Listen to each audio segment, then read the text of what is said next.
Welcome back, my nomads. Welcome back to another Bitcast. I'm back at it again with Zach. What's going on, Zach? Happy Friday, baby girl. Yo, so what's going on with you? It feels like it's been a minute that we've been here, but now we're back at it again. Did we talk about? It's been a minute. Did we talk about Deadpool and Wolverine together? I don't think we did. No, I haven't had a chance to see it either. I know it's been shattering. I know it's been shattering records and all that other stuff. And I know the premise of it is like breaking every fourth wall with all these characters in there and all that stuff, which is cool. But is this what Marvel is trying to ride on to bring itself back? Is relying on this nonsense? I'm not calling it nonsense, but it's nonsensical in the sense that it's so non-status quo from them. Marvel, if you haven't been able to tell, is desperate as hell. All right, it's bleeding. You don't say. You mean paying Robert Downey Jr. $80 million per movie to play a villain, which doesn't make any sense because it has to be an alternate reality Tony Stark. Because Tony Stark and Victor Von Doom were like rivals in the science world in the comic books, so that's really the only thing that they have is that, connection. So you could have just, I'm thinking it's like, all right, well, if he's going to be Doctor Doom, then he's going to take on the mantle of Doctor Doom. Then he went off, instead of being a good guy and a billionaire, he decided to go off into and be part of the Fantastic Four science team and get his powers and stuff. So in the comics, there's two times where Tony Stark is Doctor Doom. Basically, one time is in like an alternate reality where Doom himself, they're like college buddies. Well, not buddies. They're college roommates, and they swap brains. So they went to MIT. And they graduated first and second in the classes. That's what that reality is, because in the normal reality, Doctor Doom went to a different college and all that stuff, right? And that was what created the rivalry was, first and second, Tony Stark's this genius. He turns into a billionaire because his dad's already rich, and Doom is kind of like the, he's the brainiac. He wants to make the world a better place type of thing. Because in the canonical run, it's Reed Richards who's his roommate. Correct. But in this one, he's in the alternate Tony reality.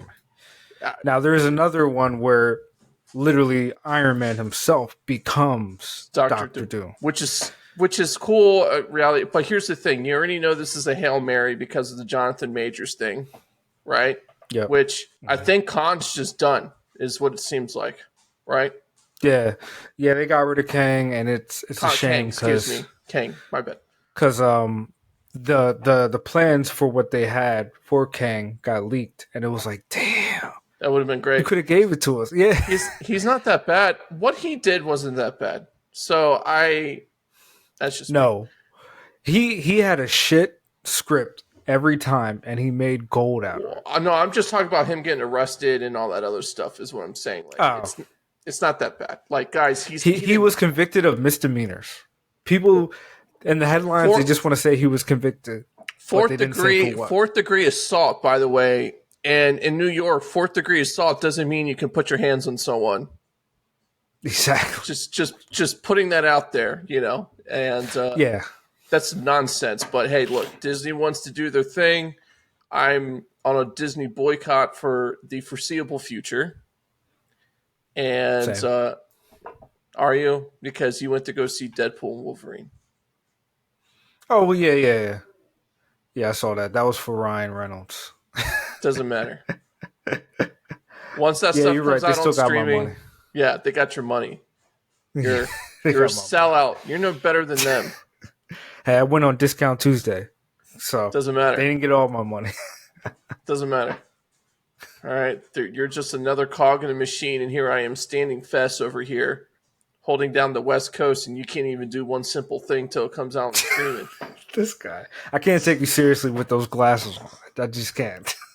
Hey, throughout this whole thing, I'm going to change pairs and change the colors. I'm going to look like Tron. Oh Just my like, gosh. like this is an alternate reality Cyclops over here with these bad boys. I feel like I can see, dude, these things are like high def vision. Dude, speaking of Cyclops, I know you're on a boycott. You got to check out X-Men 97. Oh, like the cartoons? The new one that came out. Yeah, I've been watching them. Oh my gosh, it's amazing. But here's the thing, you know me, and I'm not going to say this out loud, but I have ways of getting this stuff without actually like paying the boys on this. So As you should. As you should. They deserve to not get all my money. I'm not going to say that I encourage anyone to do it publicly, but I will say it's a nice setup, though. If you know my setup. Right. So, you're doing the Lord's work. Because in an environment where prices are just ridiculous, there's a certain act, I won't say the word, which is permitted, as they say. It's like Captain Jack Sparrow type of work. Yes, exactly. So, yeah, I don't know if you finished 97, but check it out. No. Finish it. It's amazing. I feel like these are one of those IPs that, I'm not going to say the Mac Daddy word, but you can't F it up. It's like there. It's low-hanging fruit. You just you give what people asked for and wanted, and you've delivered 30 years ago, and you just recreate it and you spice it up, and that's all you need. There's not a lot. I think it's better than the original anime, to the point that I'm afraid for Marvel to actually make this live action now, to actually touch the X-Men. I'm like, after 97, Deadpool and Wolverine, you might, I don't know, they're going to mess it up. They're going to fuck it up. I don't know. I just don't trust them. I don't. And me neither. And they're beloved characters, and I just because the X-Men are going to get the woke type of add-ons, like, oh, we got to make these people lesbians when they've never were, change their race, whatever it is, and it's like, see, 97 wasn't like that. No, but I think the live action will be. That's what I'm saying. Said. Like, it's the box checking. That's just like, oh God, how wouldn't we learn our lesson on anything? Yeah. It's like, guys, stop. Not everything has to be anyway. I know.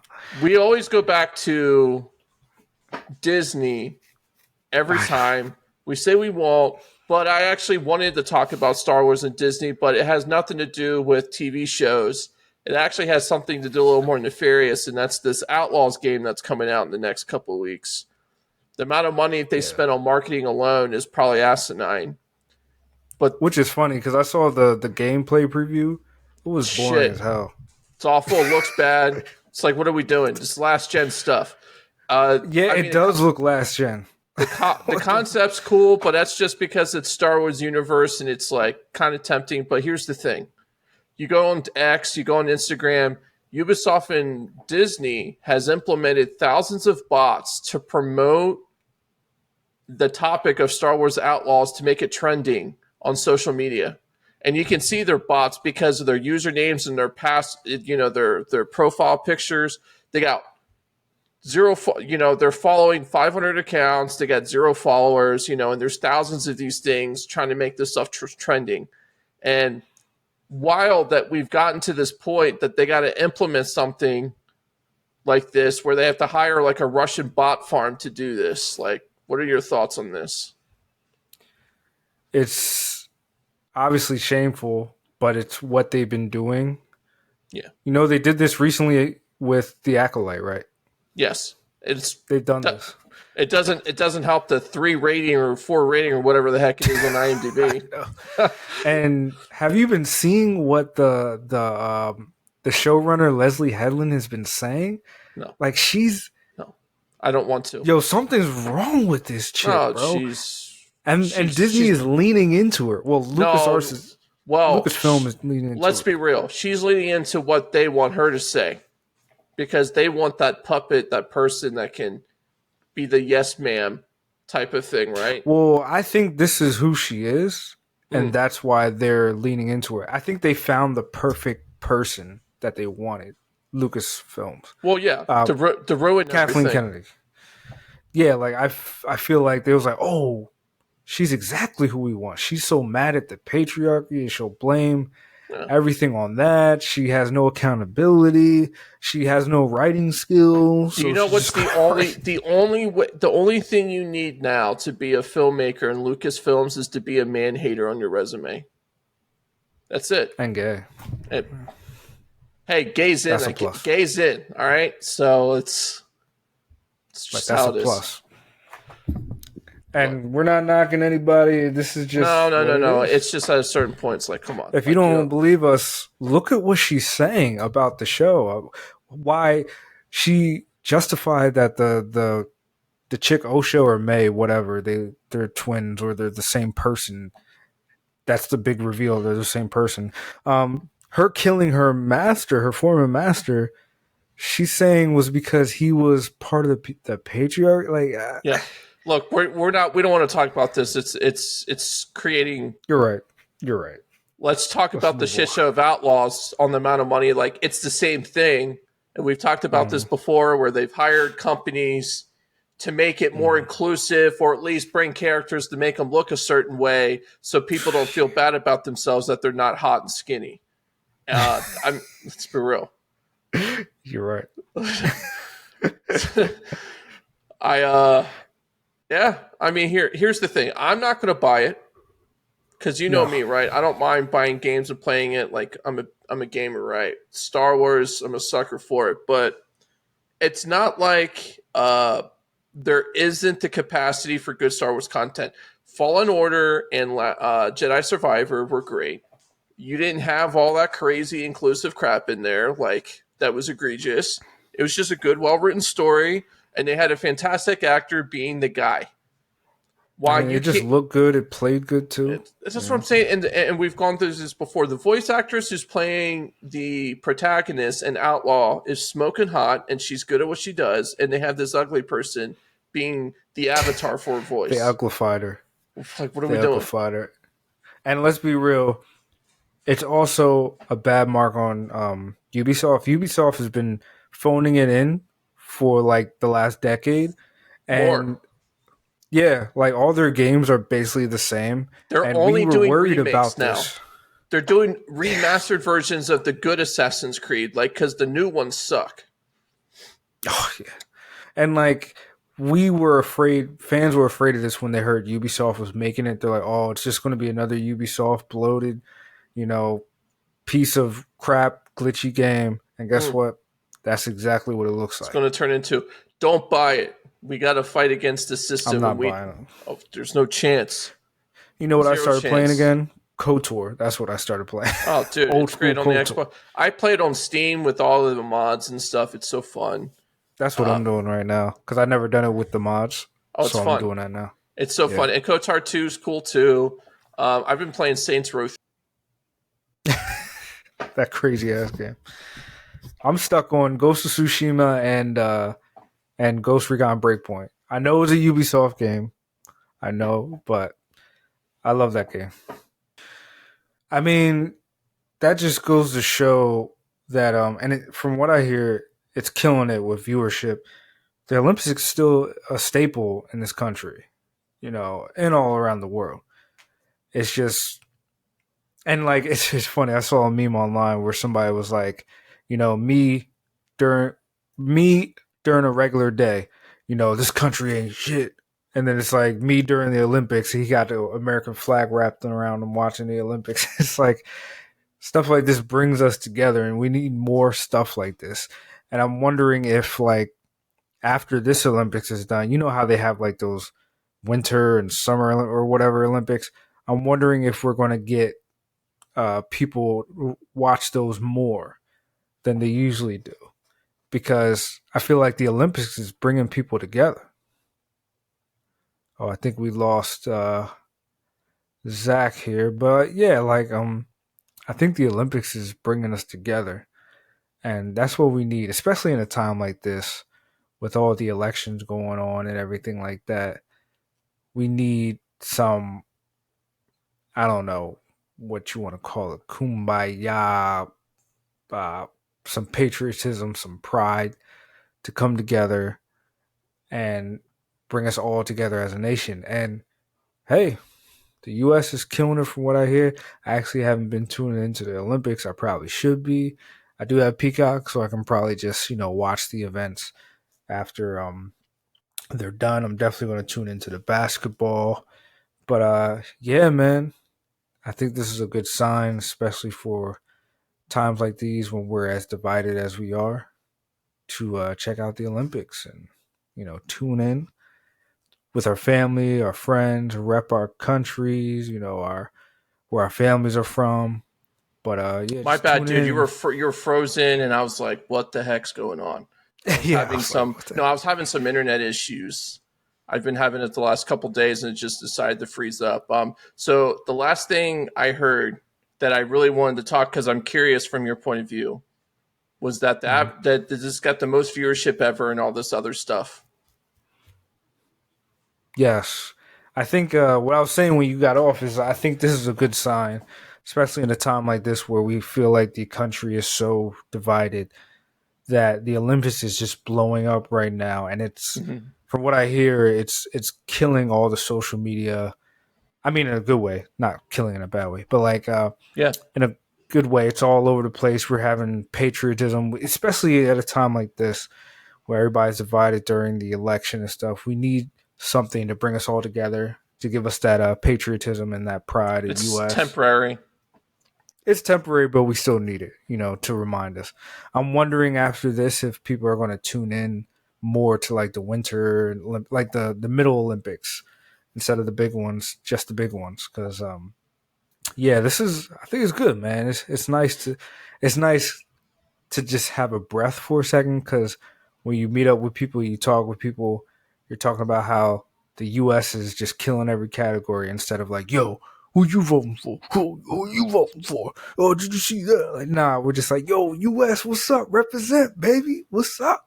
I USA. Yeah, no, I think that has a lot to do with it. I think just because people need escapism, and a Mm-hmm. lot of athletes just are keeping their mouths shut about how they believe, their feelings on stuff. So they're just so people feel more inclined to watch, right, instead of like making Right. some kind of political statement, right, where there's a time and place for that, and we're not in a place right now, kind of like how it was in the civil rights era, where you had certain Olympians make a political stance in that moment for the sake of making it. Like it made sense then, but right now it just doesn't seem like it's pertinent or needed. Because all it's going to do is just create more problems. Mm-hmm. But it's no, it's good now. However, the opening ceremony for the Olympics was pretty wild. You don't have to be a Christian to be outraged with the insanity that the French were doing. And I understand the culture is founded on debauchery and insanity, but that was a little too far. I mean, let's not forget, yes, we are more conservative. Not conservative, what's the word? Traditional. I guess you could use that word. We're not as like open as other countries Hmm. where we have stuff like that on TV. No, it's But not a thing. don't forget, it's not just the US that's like that. There's other countries, there's other religions that are like that too. And this is a global thing, right? And like let's stop pretending, all right? Y'all know what y'all was doing. Right? Yeah, saying Y'all for a know what y'all second, was because you doing. spent $3 billion for this event, you know damn well what you were going to have the intro for. And the president and the prime minister and all the people in France knew exactly what was going to happen. I'm like, guys, you're you're not in a position to just ruffle people's feathers.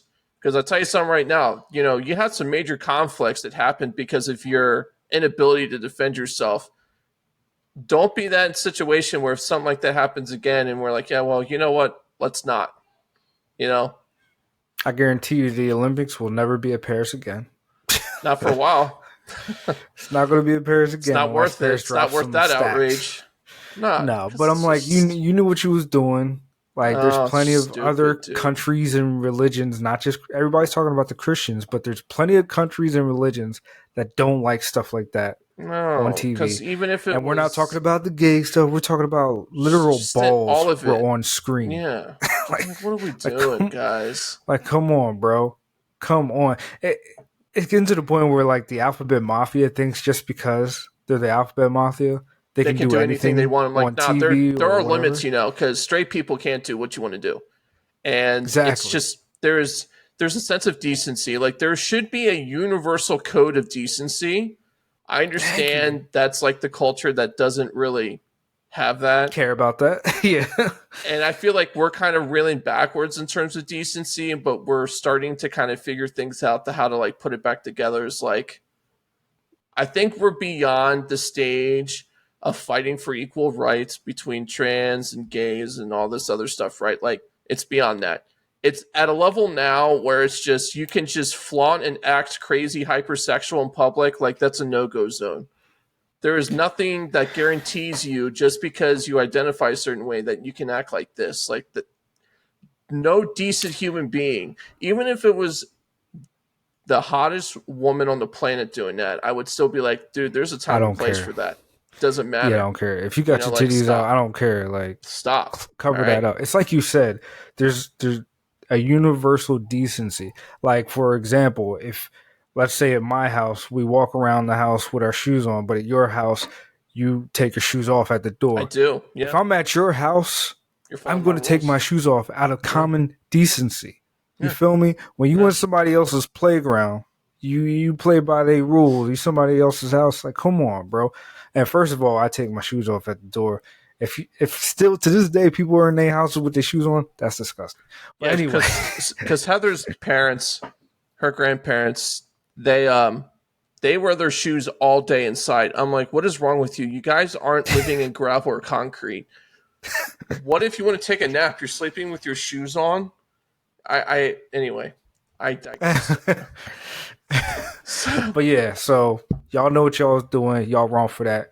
On to the next, Joe. Okay, next one. So we spoke about the NFL just a little bit ago. So for the upcoming season, which is probably going to be the biggest ever, like it is every year, it's going to cost the average consumer anywhere from $800 to $1,700 to watch every NFL game. And that includes getting the Sunday ticket, all the streaming services, because now you got it on Peacock, you got it on Netflix, you got it on Hulu, you got it on Prime Video. The stuff ain't cheap, plus Paramount Sunday Plus. ticket. It's unbelievable to me that you spend all of this money on the Sunday ticket, which I did one year, which is like $350, $400, and it doesn't even guarantee you every game because of the blackout rules. I'm like, under what world? And I know the NFL just lost their antitrust case on that recently. Like, I understand that, and there's some things to work out. But just because it's ruled, the courts have ruled a certain way, it still takes time to implement how you're going to resolve that, especially when it comes to antitrust stuff, right? So in the meantime, this year, you're spending anywhere from $1,000 plus. Look, everyone knows the NFL's brand's larger than life. And it's probably the most successful and noticeable brand in America. How can people, especially now with inflation being the way it is, how can people even just like be okay with this and spend all this money? Like, it's insanity to me. It's ridiculous. One, because they know no matter what, people will. Two, it's just so unethical. It's crazy, like you said, bro. Like, $800 to $1,700. According to News Nation, that was a News Nation article as of August 1st. It's wild. I'm like, are you kidding me, man? Like, that was frustrating me the past couple of years, because I'm like, yo, I have to literally Google and find where certain games are, and then next thing you know, I click on a game. It's like, oh, you can only get this game with this package. I'm like, I already have the streaming service. Are you kidding me? It's wild. Yo, like, it made me want to snap. And they're really smart about it too. Like, they figure out what your zip code is, and then they don't play the games in your zip code. They play the other games. And it's like, yo, come on, bro. I can't see my own team half the time. Every sports league's awful with this. So And MLB is probably the worst offender of this, believe it or not. So I'll give you an example, right? So there's a radius outside of Atlanta that they can't watch Braves games because Comcast owns channel that actually publishes the games or broadcast the games, but Comcast isn't available in the area and it's another provider and they can't get Comcast channels. That's wild. And they pay for the package for the MLB package, and since it's a local blackout game, they have no way to watch it. And I'm like, you're 20 miles away from the stadium, and that's the thing. That is the most insane thing to me. It's like, how does this happen? Where are we at with this? It doesn't. This whole thing is like, I don't right. Well, you know me, but it's. But this is the number one reason why. It's like, this is probably the most expensive thing in terms of getting content, right? Or sports in general. Like ESPN does a pretty good job with hockey. You can pretty much get everything on ESPN Plus. But the other sports leagues, man, like God bless you trying to get the content you want and not spend a couple racks for the whole year. It's criminal, like what they're doing. Well, it's been deemed that it's violating antitrust. Yeah. How the thing is, how does it shake up to what it looks like afterwards, and how are they going to do this is beyond me. But you know how this is. NFL is going to figure out a way. They're very good at it. Whoever's the next... NFL is like one of the most successful companies here. So they're just going to pay a fine. And they're tax exempt too. So if I was whoever is the next president, right? Because they're tax exempt in the sense that if the players get traded or whatever, right, their contracts, that's not taxable by the government.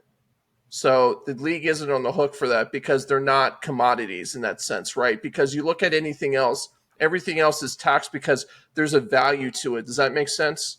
So if it's monetized or it's commodified in that sense, like let's just say Patrick Mahomes is worth $600 million with his contract, whatever the crazy number is. The Kansas City Chiefs traded him for whatever reason to whoever, that's not taxable.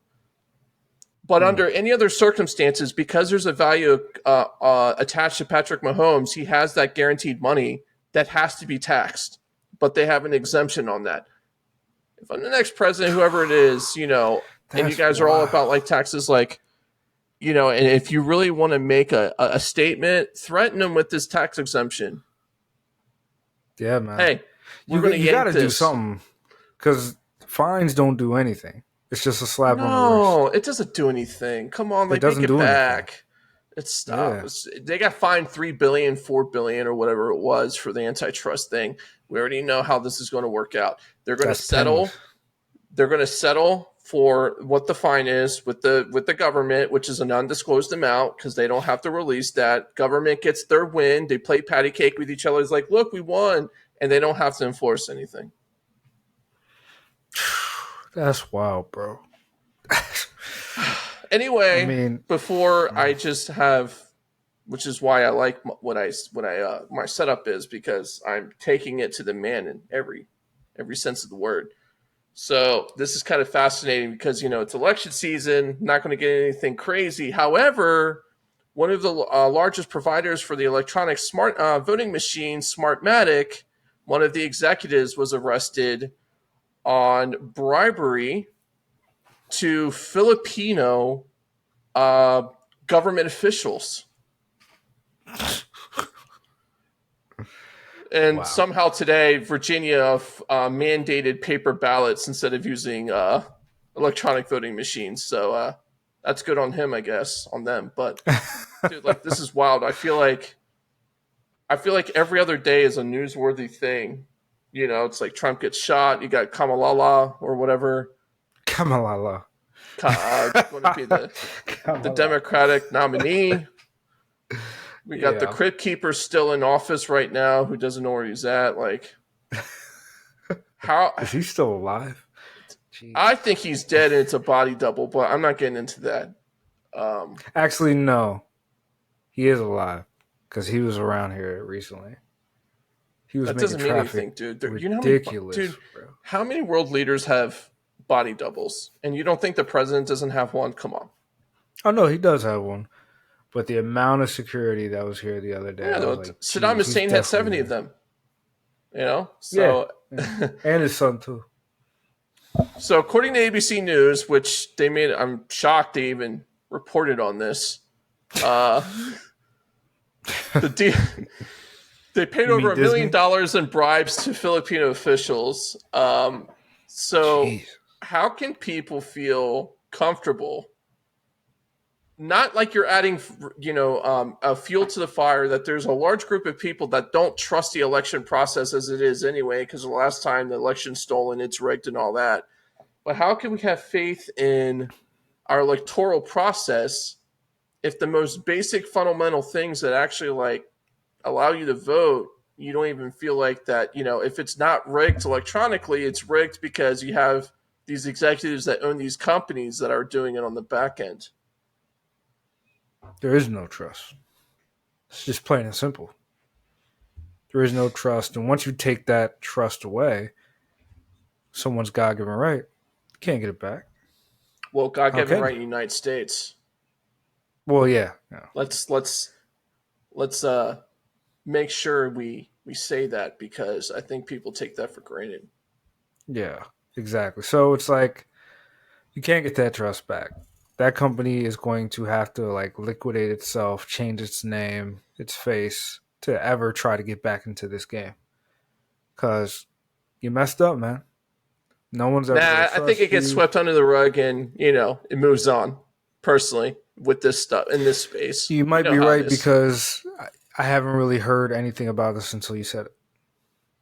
That's why I said it's like you have to do some real and I gave you the link as a legitimate provider, ABC. It's not some random company, right? It's known to be left-leaning. So if a left-leaning source is saying this, maybe there's legitimacy to it. And it's, no, it's true. Like the DOJ even said that it's that this is a legitimate thing, over $1 million in bribery. It's wild to me. And they're picking Philippines of all places to do this. So if they got caught here, you can assume that they are probably doing it in a lot of other different places.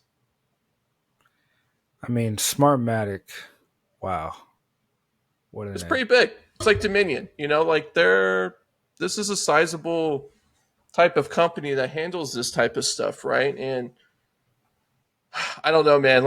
I'm just at a point where if Trump doesn't win, I feel like it's just going to blow up, and and this is just going to add to it. The entire process is flawed and no one can trust it. And it's like a banana republic. That's the arguments we're going to be having as to why we're going to have a coup because of this, right? And I'm just glad I got all the weapons and all my ammo and all my stuff. So when that happens, I'm prepared. Word. Yeah. Word. So anyway, it's your right. Remember that, Americans. It's your right. So exercise your right. So please vote. Yeah, even if you feel like it's. Oh no, I'm talking about the Second Amendment. Oh, Second Amendment. Yes, please use that. That's what I'm talking about. I love that. It's the best number 2 ever on any list. It's the best number 2 ever. You give me a top 10, that is the best number 2. I'll tell you what, number 1's pretty cool, but you don't have number 1 without number 2. I'll tell you that. And it's who does number 2 work for? Who does number? But it's up to us to defend our rights. It's just because it's enumerated, it's God-given, it's up to us to defend that. And so if you don't think for a second it wouldn't be easily taken away or eroded, you are mistaken, because there's been many states trying to get people to never be able to own firearms. And I feel like if you are a law-abiding citizen, it's your right as an American to own one. But I digress. I agree wholeheartedly. We've a few weeks ago, I told you that I wanted to watch this movie and kind of talk about it. Ad Astra. And I made the argument that it's as good, if not better, than Interstellar, even though Interstellar is different. It's a different thing, but the themes are the same, right? The parent relationship with the kids and the themes and all that stuff, right? Right. And when this movie came out, a lot of people didn't talk about it either. No. Which is wild to me, because it was a relatively large budget film. Brad Pitt is always good. Tommy Lee Jones. I mean, what more can you ask for? So right now I'm looking up the Ad Astra release date because a lot of times movies like this will get buried by something else. Oh, if And it's it's like late in saying the it year? got no, I mean like it'll get buried by other movies Oh, depending okay. on what's released because it got good reviews and but you didn't really hear anything about it. And it's a movie that they were trying to make for a long time. But it took them a while. What's a while? So I remember them talking. It was like James Gray, the director, and what's his name? Brad Pitt. Mm-hmm. They were trying to work on together on a movie like this since like World War Z. So That's a 15-year-old movie almost. I mean, you know, shit happens. I mean, the movie Ray with Jamie Foxx took like 12 years to make. So shit like this happens. Yeah. You know, it happens. But yeah, they were trying to make this and they made it and it was kind of like a sleeper hit. I hadn't even seen it. I remember wanting to see it and then it like slipped my mind. I was still in film school at this time, so I didn't watch a lot of movies at this time. But It came out 1819? 2019, September 20th. Okay, what came out at that year? Was that the last Star Wars movie? Oh, was it? I think it was 2019. Avengers? Yeah. Yeah, Avengers 2. Yeah, that was like That was May. spring. It was the first May. one. Summer. Yeah. Oh. Yeah, like 2019 was a stacked year, bro. Yeah, it had a lot of stuff going on. So you can see how, like you said, right? Like it's kind of like the Spider-Man Academy Far From Awards, Home right? came out. If you release it too early, then it gets forgotten about. But if you do it too late, then it's kind of like almost like you got to rush to see it, but you're still touched by like the blockbusters from like the month prior. And Yeah. It makes sense that it was in September because that's usually like a chill time for movies. I mean, look at this list. 2019, The Lion King remake, Avengers Endgame, Toy Story 4, John Wick 3, Jumanji The Next Level, Joker, Aladdin remake, Spider-Man Far From Home, Star Wars 9, Rise of Skywalker, Captain knew it. Marvel. Like Disney Fast was and Furious, busy. Hobbs and Hall. Yeah. I think we kind of got Disney over, just that was too much going on. Just couldn't handle it. It's just It was. You're right. Like, look at all this. all of that was way Disney. too much. Endgame, Lion King, Toy Story 4. The Jumanji, top 8 movies are all Disney movies. bro. The top grossing movies of that year, all Disney movies. And they're all scattered out throughout the year. April, July, November, Can March, we say December, that was the last July. good year of Disney? Yes, 100%. 100%. Endgame, the year that Endgame came out was Disney's peak. And then 2020, they died. And they're a rotting corpse that they are now. Once Upon a Time in Hollywood came out. Shoot, that was a good movie though. Detective Pikachu. It's like someone who peaks in high school and they still think they're in high school in their mid-30s. They're still wearing their Letterman jacket. Hey man, what's up, man? Like, bro, I just saw you at Wendy's the other day and you were working there. Give me a break. You know? Dude, I'm looking at this list and it's blowing my mind. Yeah. Because Shazam, Aquaman is on here. It's wild. It's wild, bro. Like, but you see why we're like, we got a hangover of this stuff now, like, man, like why are we so like apathetic towards it? Like, no wonder they should have spread this stuff out. There should have been no reason why all of these movies were out in the same year. And they were only a few months apart from each other too, which is how do you have Avengers Endgame and Star Wars Episode 9 coming out within a few months of each other. Because Endgame came out in May and Star Wars comes out later in the year. I thought Rise of Skywalker, it was December. Oh, okay, so remember they changed that one. Yes, remember that was the one they pushed back. Yes, because of that, months, I think. That's it. But yeah, this list is crazy, bro. Alita Battle Angel, Spider-Man Into the Spider-Verse. Jesus. Men in Black International. Medea? There was another one on here. Really? Godzilla King of Monsters. Oh, Glass. Jeez. Glass is a good one. I like Glass. Glass was good. It did not get Maleficent. Glass did not get its love that it should have because McAvoy, man, that dude can act. He made that movie, man. Him and Samuel L. Jackson. Yeah, Bruce Willis was just before he started going downhill because his medical stuff, right? Like, yeah, so he wasn't in that movie as much. No, but I'm glad we had a chance to see prime Bruce Willis at that point, though. Yeah, man, it's a shame what happened to him, man. He literally cannot do what he loves. But yeah, Godzilla King of Monsters, Ford, Ferrari. Whoa, dude, 19 was the Lego movie. Dude, this year, 2019 was the shit, busy. Bro. It was very, very busy. Men in Black, like that was no joke of a movie in terms of box office. X-Men Dark Phoenix, Terminator Dark Fate. We had some bad ones too. You know, X-Men Dark Phoenix. What the heck is the Curse of La Llorona? I have no idea. I'm about to check that. It's a Warner Brothers picture, it looks like. Gemini Man was out too that year. Your Gemini, favorite movie. Oh, that horrible movie. Oh my god. Your favorite movie with your favorite actor. No. Nah.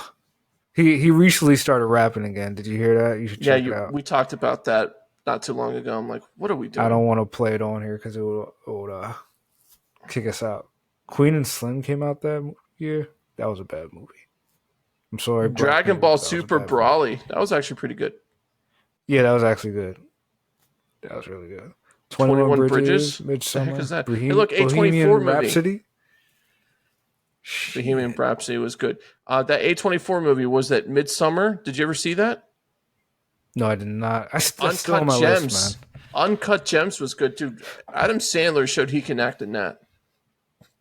Yep. Ralph Breaks the Internet. Dude, this year was crazy, man. Hellboy, the remake came out. Shaft. Shaft was funny as hell. Hellboy, please. Yeah, they really ruined that. Brightburn. Right, I remember Brightburn. Oh, yeah, Brightburn. Yeah, I was speaking of Will Smith, your favorite actor. Oh, my God. This guy, the Pride. Stars Born. Yeah, man. This was a stack year, bro. Now look at the year now. Look at this year. 2024 was bad, bro. Bad. Like, what are we doing, bro?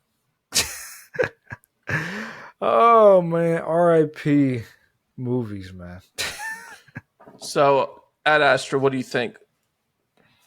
How good is it? I thought it was good, man. It's good. It's not as good as Interstellar to me. Just being honest. And that might be because of Hans Zimmer's score from Interstellar. But who did this? Because that was pretty good. Like when he's doing the space travel and like it's building up to those moments, like I thought it was pretty good. Like it hit those points pretty well.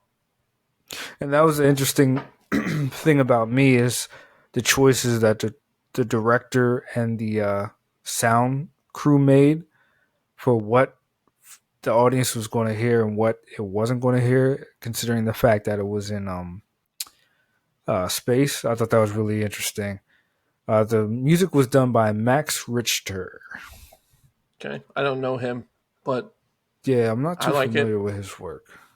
But it was good. The visuals were good too. It was not over the top in terms of like in your face, like CGI, but the CGI was clean. It worked really well. It was very natural. And yeah, they used a lot of miniatures and actual like just pictures instead of CGI. You can tell because it seemed so natural, right? Yeah. Like it was very I like that choice, right? Like, and look, nothing against Chris Nolan. He is so meticulous in terms of his CGI. Like, I get it. But I just like this sometimes. It's like when you see Neptune, you're like, oh, okay, that's perfect. Like, that was not fully 100% CGI generated. Like, there was some work that took into that. Well, some of that, of course, had to be CGI. Of course, and then 100%. other places he could play. See, the director James Gray did a good marriage of practical and VFX, and that's how VFX should be used, is to enhance the story and not be the story like some of these movies out here. Sci-fi is so tricky with that because you have some directors like Zack Snyder, thank you, Zack Snyder, where the entire thing is just a green screen. The entire, it's like the entire set. People are green screen. They can't even interact with the stuff they're pretending, right? And it makes it difficult, which is why a lot of his stuff don't really vibe very well with the acting, because, like, how can you?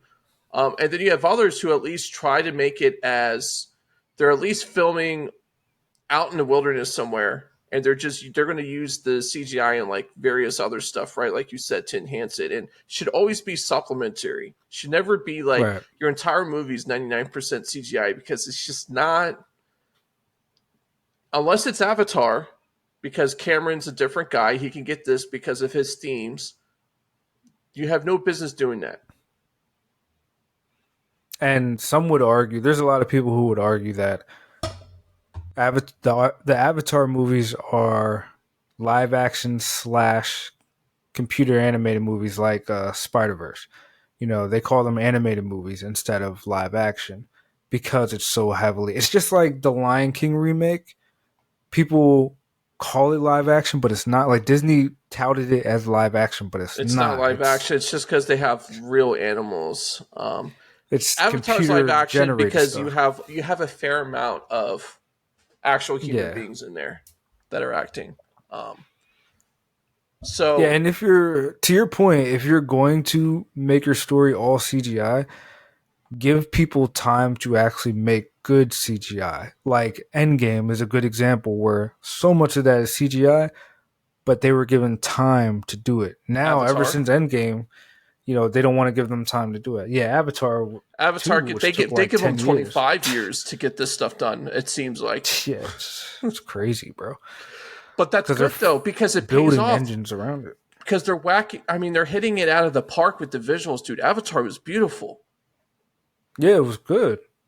Weak story, but beautiful, man. Beautiful. It's fine. It's an experience, right? It's like, there's this restaurant here in town called Bizarre Meats. It's very expensive, right? You're going obviously for the food, but it's the theatrical. It's the whole thing that you get with it, the 16-course meal and the stuff in between, right? That's what you're paying for. So when your bill is $500 a person, you can justify it because of how you're experiencing it, in between meals and stuff, right? And it's $500 per person. Are they giving me a foot massage while I'm eating? Huh? No. They need to be. All right. Are they giving me a blood test while I'm eating and telling me, I'm gonna take your blood, and you shouldn't be eating this. You say that now, but when you actually do it, you're gonna walk away, and it's like, okay, cool, that was cool. I would, it was an experience. It was a memory for sure. It's better than. You're talking to a guy who one of his favorite restaurants is Chili's. We talked about this not too long ago.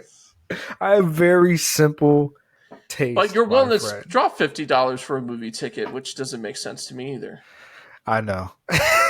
So shush. He's so shocked. Yeah, I know. I would spend like $100 on a movie ticket if I could see. Wild. What's a movie in IMAX?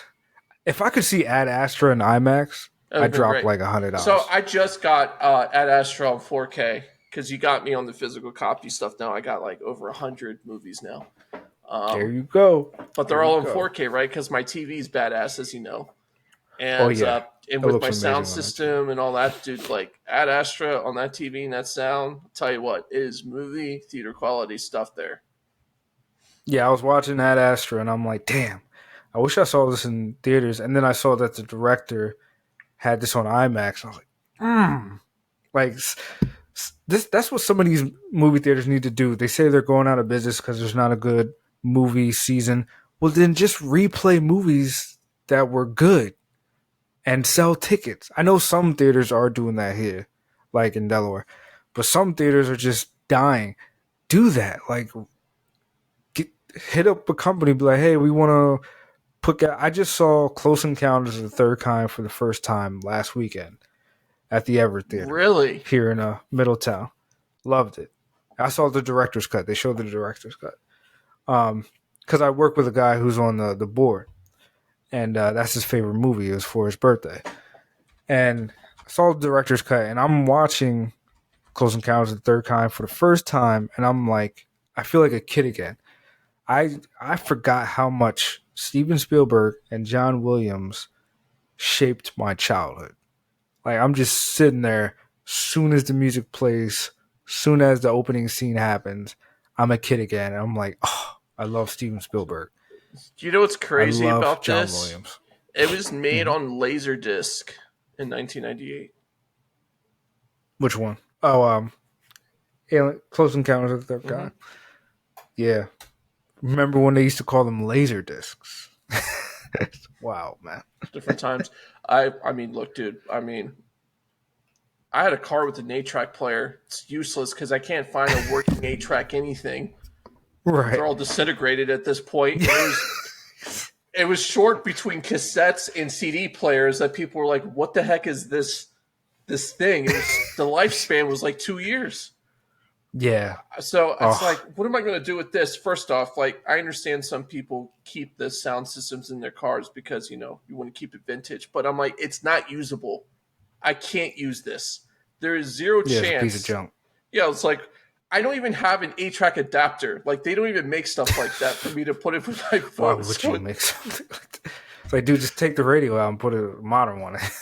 Well, yeah, I mean, yeah. But I don't want to ruin the integrity. But no, yeah, but like Laserdisc, though, it's funny. This movie was actually it was deemed culturally, historically, and aesthetically significant by the U.S. Library of Congress in 2007, and selected for preservation in the National Film Registry. Oh, nice. Nice. Have you seen that movie? Have I? Yes, I've seen it. Yeah. Okay. Yeah, it was my first time last year, and I was like, damn. It's worth it to see the director's cut. I'll say that. It's like half an hour longer, so it's 2.5 hour movie, but it was great. Dude, Steven Spielberg, is one of the greatest filmmakers of all time, and he does a great job with sci-fi. He just does. Oh yeah, he's great. I mean, one movie that you should watch if you want to take some away is Schindler's List. I know. That's still on my list to watch, and it's Liam Neeson, Ralph Fiennes, fantastic. I know it's going to be a hard watch. They both won. Oh yeah, both won Oscars. Fantastic movie. It's really long though. It's like 3.5 hours. I just need to chop it up over 3 days. They do it for you. It's chopped up for you. So when you stop, like, you can just take a moment. I would not spend that long watching it. Like, give yourself a couple hours to just watch all of it because it's more impacting that way. Oh, okay. I know it's going to be a hard watch. I'm like still bracing myself. I've been doing it for years to watch it because I'm like, oh, it's going to be hard, man. Dude, I put it on randomly at one night at like 10 o'clock at night. And I've like finished. It was, I mean, you know me. I watched The Passion of the Christ streaming it on my phone. And my wife is watching Friends on the TV. And I'm seeing this dude get mutilated and tortured, Oh my gosh. So that's a hard watch. That's a tough watch. I know we're digressing from Ad Astra. I don't have anything but great things to say. I'll tell you why it's better than Interstellar, though, for me. And I think it's the themes. There's that human element. Like Interstellar, you come away with, we are the masters of our own destiny, so to speak. But with this, it's that familial tie. The things I guess I don't have necessarily in my own personal life with my family and all that stuff that I've created by making my own. But I like those movies with those themes, and it does a very good job. And the end when, almost to the end when Brad Pitt and Tommy Lynn Jones are scuffling in space, and then he launches himself off of him and goes towards Neptune after he finds out his dad was responsible for launching this disruption weapon on Earth. It was powerful because he kind of understood it, and he allowed it. He knew why his dad had to do what he did. When he got we pushed himself off, and he came to terms with the fact that he already assumed his father was dead for the last 17, 18 years, whatever it was. Come to find out he was alive. He had to come to grips with that, and then he died again. Stuff like that, that's a very powerful thing. I mean, and I'm glad you reminded me because I did want to talk about that. There's such a human element in this movie. I mean, it deals with obsession. It deals with closure. It deals with unanswered questions. I mean, I was able to identify with this movie too, but on a different level because the main character, Roy, I could identify with because he's so emotionally constipated, I like to say. I feel I'm the same way.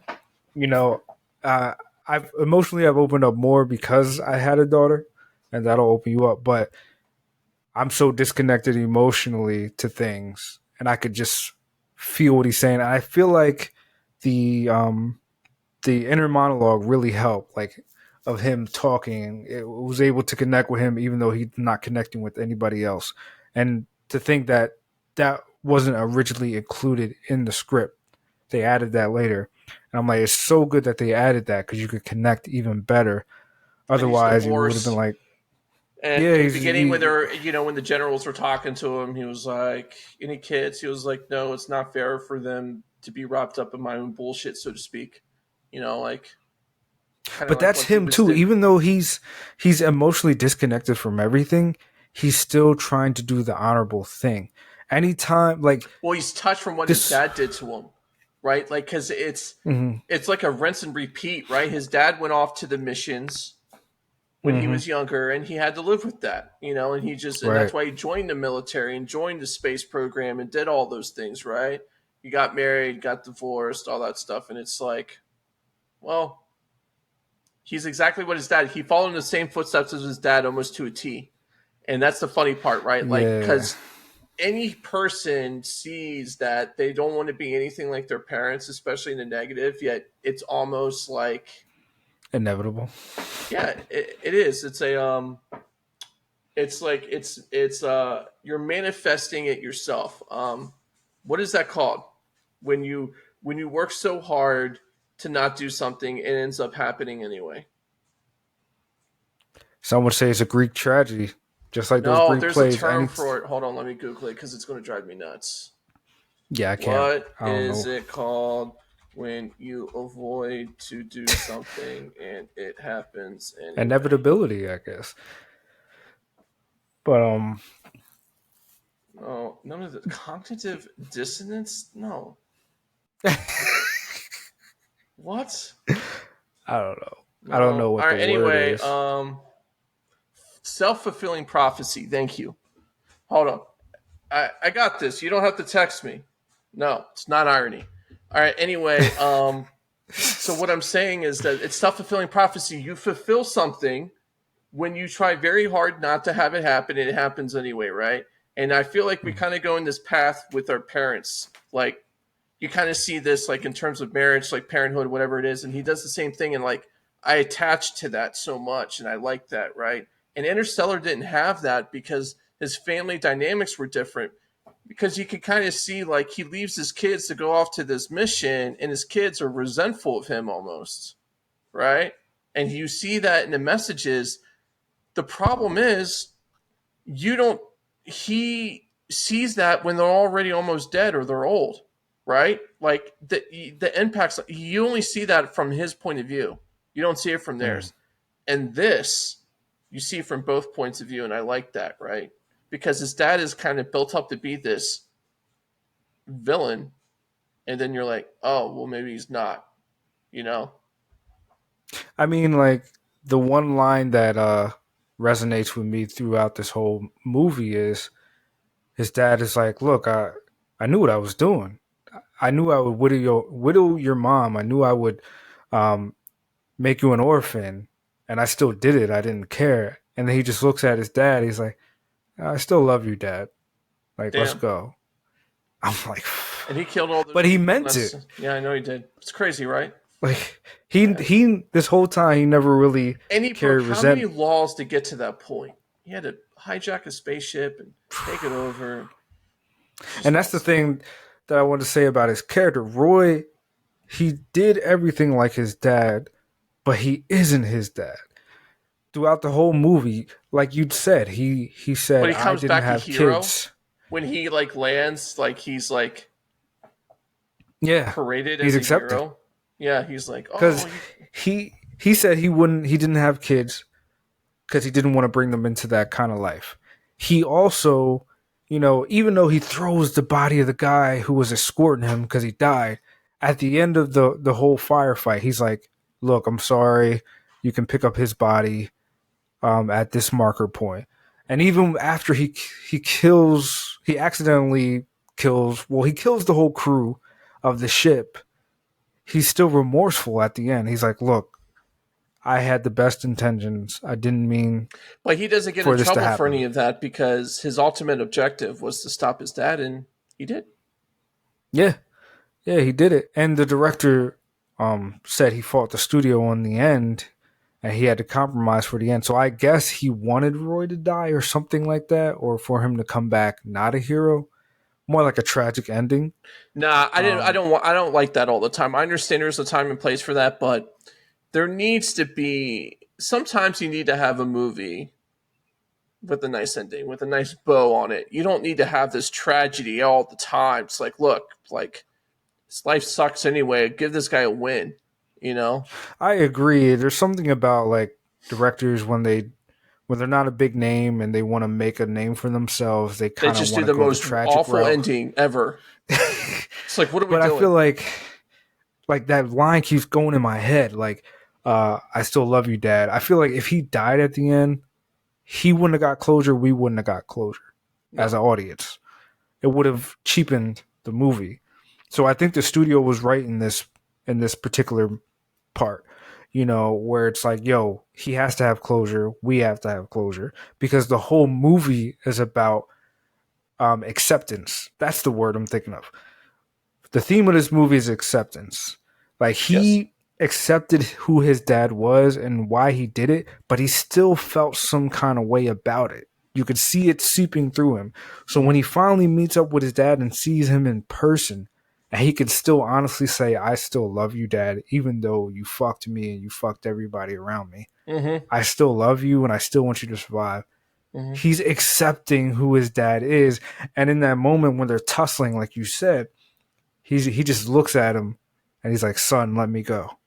Let me go. Let me go. And he's saying that metaphorically, physically, literally. All of it. And you can see it on his face. He's just like, all right. Like he finally lets him go. And I'm he not just who accepts. you want me to be either. Like, this is not meant for us to have a Yeah. reunion and all of this. Like, like it's up to you to tie that end together in terms of like the pieces like you have to create or mend who I was to you, right? Like when you have such a gap in like someone's life and it's just and they pop up, like that's on you to kind of like bridge that gap and create that closure. It's not on that person. You see him for what he is, right? This flawed human being and all this, and he's not this valiant hero that you thought or how he was spelled. And it's your father. Like you don't want to see him like that. Like it's one of the first people you're supposed to see as a hero. When you see that they're not and they're human, that creates, that's a lot to reconcile. Yeah, man. I don't know, man. This movie hits the feels because I had to do that fairly recently after the birth of my daughter. I had to accept a person back into my life because of who they were. I wasn't messing with them for years, and then, after my daughter was born, I had to just be like, you know what, life is short, let it go. It is what it is. What happened in the past. Let's move forward, and everything's been the better for it. So Good yeah, for like you. this movie hits the feels. I definitely like it for that, man. I'm surprised you like this because normally a movie like this, you'd say it's slow and boring. So surprised you liked it, but it was a good pick. It was a good movie. I really liked it. I wish I saw it in IMAX. This guy. I have one bad suggestion. He's like, oh no, there's been a couple. All right, so give us the next one. What is the next one you want us to watch? That's a tough one, man. And I wanted to have a unsatisfactory ending. Ooh, you might have to give me a minute on that. Unsatisfactory ending. I want something when I take away, like, why did I watch that just because the ending was so bad? Everything was great up until that point. Something like that. It's like 310 to Yuma almost, you know? Ooh. It's a good one. I was thinking of that. Yeah. I was thinking of that. I love that movie. Mm-hmm. But he had a heroic ending. He died. He did what he was supposed to do. Like, he gets his money. Like, that's the cool part. But something like that, but a little more depressing. I mean, if you look at it from the son's point of view, he never saw his father the way his father wanted him to see him. It's true, too. He didn't see his father that way until his father was passed, and he couldn't tell him. Yeah, because he just saw him as some kind of loser, and he's just a drunk and all that stuff, right? And that's the thing, like, you're going to have to tackle as a father at some point. Because we're older, we have a lot more things to lose. We have families. Our sons might look at us one day like, Dad, why didn't you fight that person? Or Dad, why didn't you do this?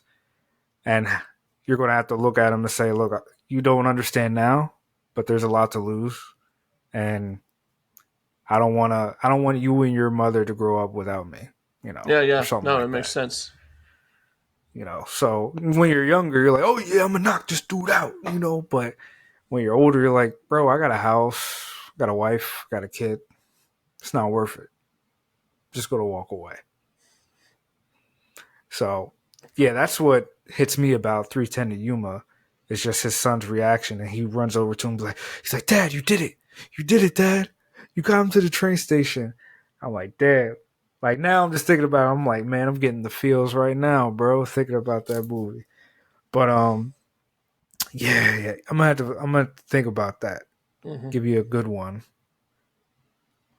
Okay, right. I think I got it. Right. I got it. What is it? Prisoners. With Hugh Jackman. Mm-hmm. Hugh Jackman, Terrence Howard, Viola Davis, directed by Denis Villeneuve. Yeah. You know what this reminds me of? It's like the Illusionist. You know how, like, I have not seen that. You haven't seen Illusionist. Very well done. I've seen parts Jessica of The Illusionist. Yeah, no. I've seen parts of it. Okay. It's like people compare it to The Prestige. I'm like, they're completely different. Just because they're magicians doesn't mean anything. People compare it because they came out fairly at the same time. Yeah, like and The Prestige overshadowed it. Dude, Paul Giamatti is ultimate villain. So, you know, it's a great movie. Paul Giamatti doesn't get enough credit for his acting skills. I know. All right, we'll watch The Prisoners. And I'm looking forward to ripping it a new one because of the ending. All right. Awesome. All right, my nomads. Well, this was another good one. Check out Prisoners. We are, and peace. Be creative.